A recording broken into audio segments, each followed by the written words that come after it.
সালামু আলাইকুম। রাজশাহী বোর্ড 2019। ফার্স্টে আমরা উদ্দীপকটা পড়ার মাধ্যমে শুরু করতেছি।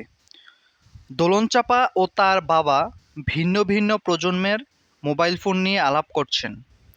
দোলনচাঁপার বাবা পূর্বে যে মোবাইলটি ব্যবহার করতেন সেটি আকারে একটু বড় হলেও ওই মোবাইল ফোন দিয়ে ইন্টারনেট ব্যবহার করা যেত। দোলনচাঁপা বলল, বর্তমানে আমরা ইন্টারনেটের মাধ্যমে বিশ্বব্যাপী কিছু সুবিধা বা পরিষেবা গ্রহণ করতে পারে। তো এই উদ্দীপকটা পড়ার মাধ্যমে আমরা দুইটা সেগমেন্ট পাইলাম। একটা সেগমেন্ট হচ্ছে দোলনচাঁপার বাবা পূর্বে যে মোবাইল ব্যবহার করতো সেটি আকারে ছিল একটু বড়, এইটা হচ্ছে একটা সেগমেন্ট। কিন্তু আবার ইন্টারনেট ব্যবহার করা যেত, এইটাও আছে। এইটুকু হচ্ছে একটা সেগমেন্ট, অর্থাৎ দোলনচাঁপার বাবা পূর্বে একটা মোবাইল ব্যবহার করতো, সেটার মধ্যে সেই মোবাইলটা তুলনামূলক একটু বড় ছিল, কিন্তু ওই মোবাইলে ইন্টারনেট ব্যবহার করা যেত, এইটা একটা সেগমেন্ট। আরেকটা সেগমেন্ট হচ্ছে দোলনচাঁপা বলল, বর্তমানে আমরা ইন্টারনেটের মাধ্যমে বিশ্বব্যাপী কিছু সুবিধা বা পরিষেবা গ্রহণ করতে পারি, এইটা হচ্ছে আরেকটা সেগমেন্ট। এই দুইটা সেগমেন্ট।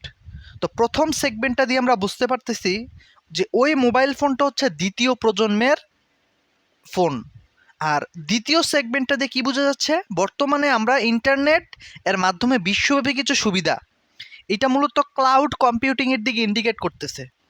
তো আমরা ক নাম্বার পড়তেছি। ক নাম্বার প্রশ্নের মধ্যে বলছে হচ্ছে ব্লুটুথ কি। ক নাম্বার প্রশ্নের মধ্যে কি বলছে, ব্লুটুথ কি। তো এটার অ্যান্সার হচ্ছে ওয়্যারলেস নেটওয়ার্কিং জগতে ব্লুটুথ হচ্ছে এমন একটি পদ্ধতি যা স্বল্প দূরত্বের মধ্যে তারবিহীনভাবে দুটি ডিভাইসের মধ্যে ডেটা আদান প্রদান করে থাকে। খ নম্বর বলছে যে টপোলজিতে সবগুলো কম্পিউটারের সাথে সবগুলো কম্পিউটার সংযুক্ত তা ব্যাখ্যা করো। যে টপোলজিতে সবগুলো কম্পিউটারের সাথে সবগুলো কম্পিউটার সংযুক্ত তা ব্যাখ্যা করতে বলছে। যে টপোলজিতে সবগুলো কম্পিউটারের সাথে সবগুলো কম্পিউটার যুক্ত থাকে তা হলো ম্যাশ টপোলজি। এতে নেটওয়ার্কভুক্ত কম্পিউটারগুলো পরস্পরের সাথে সরাসরি অপেক্ষাকৃত দ্রুত ডেটা আদান প্রদান করতে পারে। এতে কেন্দ্রীয় সার্ভার বা ডিভাইসের দরকার পড়ে না। এই নেটওয়ার্কভুক্ত কম্পিউটারগুলোর মধ্যে পারস্পরিক সংযোগকে পয়েন্ট টু পয়েন্ট বা পিয়ার টু পিয়ার লিঙ্ক বলা হয়। এই টপোলজিতে n সংখ্যক নোডের জন্য প্রতিটি নোডে n-1টি সংযোগের প্রয়োজন হয়।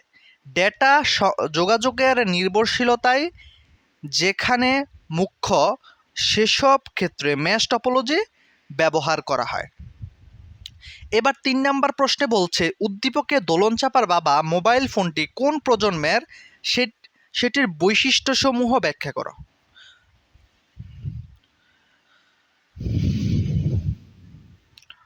আচ্ছা, একটু জুম করে দেই। উদ্দীপকে দোলনচাঁপার বাবার মোবাইল ফোনটি দ্বিতীয় প্রজন্মের। দ্বিতীয় প্রজন্মের মোবাইল সিস্টেমের বৈশিষ্ট্য হলো, 1 নম্বর বৈশিষ্ট্য হচ্ছে ডিজিটাল পদ্ধতির রেডিও সিগন্যাল ব্যবহৃত হয়। 2 নম্বর হচ্ছে নেটওয়ার্ক জিএসএম এবং সিডিএমএ স্ট্যান্ডার্ড। 3 নম্বর হচ্ছে সীমিত আকারে রোমিং সুবিধা বিদ্যমান। তোমরা যদি এই রোমিং কি, এই জিএসএম কি, সিডিএমই কি এগুলো না বুঝো, তাহলে বইয়ের মধ্যে ঘাটাঘাটি না করে তোমরা গুগল করো। গুগল করলে তোমরা সহজে পেয়ে যাবে, নাহলে বইয়ে অনেক খুঁজতে হবে কই আছে এগুলোর পূর্ণরূপ। এটা তো খোঁজার সহজ ব্যাপার না। যেমন রোমিং সুবিধা, এটা কোন চ্যাপ্টারে আছে না কোথায় আছে এটা তুমি বুঝবা না। দ্বিতীয় চ্যাপ্টারে আছে এটা বুঝতেছো, বাট এটা কোন জায়গায় আছে এটা তো বুঝবা না, এই জন্য তোমরা গুগল করতে পারো। সীমিত আকারে রোমিং সুবিধা বিদ্যমান। 4 নম্বর হচ্ছে সর্বপ্রথম প্রিপেইড পদ্ধতি চালু এবং এসএমএস সেবা চালু। এখানে এসএমএস মনে হয় 2বার দিছে কিনা আমি জানি না, নাকি এরকমই লিখতে হয়। সর্বপ্রথম প্রিপেইড পদ্ধতি চালু এবং এসএমএস সেবা চালু। 5 নম্বর হচ্ছে হ্যান্ড অফ সুবিধা চালু, হ্যান্ড অফ সুবিধা চালু। 6 নম্বর হচ্ছে ইন্টারনেট সংযোগ, মোবাইল ব্যাংকিং, নিউজ হেডলাইন ও বিজ্ঞাপন প্রচার শুরু। 7 নম্বর হচ্ছে সমসাময়িক অন্যান্য ফোন সেটের তুলনায় আকারে ছোট ও ওজনে হালকা। এটা হচ্ছে দ্বিতীয় এই 7টা হচ্ছে দ্বিতীয় প্রজন্মের মোবাইল ফোনের বৈশিষ্ট্য। এবার 4 নম্বর প্রশ্নের মধ্যে কি দিছে দেখি। যে দোলনচাপা বিশ্বব্যাপী সুবিধা গ্রহণ করার জন্য যে প্রযুক্তি ব্যবহার করে তা বিশ্লেষণ করো। আচ্ছা, দোলনচাপা বিশ্বব্যাপী সুবিধা গ্রহণ করার জন্য ক্লাউড কম্পিউটিং পরিষেবা গ্রহণ করেন।